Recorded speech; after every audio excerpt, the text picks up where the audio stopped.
আসসালামু আলাইকুম রহমতুল্লাহ। সম্মানিত ভিউয়ার্স, ন্যায় ও ইনসাফের পক্ষে ভোট দেওয়ার জন্য খুলনা থেকে চলে এসেছি মোরেলগঞ্জ নিজ গ্রামে।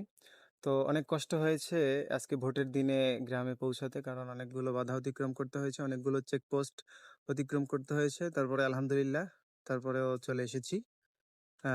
ভোটও দেয়া হয়ে গিয়েছে। তো ন্যায় ও ইনসাফের পক্ষে ভোট দিয়েছি।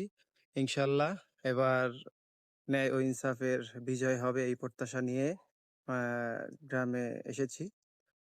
তো আমাদের বাগেরহাট ৪ এই আসনে অধ্যক্ষ আব্দুল আলিম স্যার, তাকে আমরা সংসদ সদস্য হিসেবে দেখতে চাই এবং তাকে আমাদের বাগেরহাট ৪ এর এমপি হিসেবে দেখতে চাই। তাকে ন্যায় ও ইনসাফের প্রতীক দাঁড়িপাল্লায় ভোট দিয়ে তাকে সমর্থন করেছি।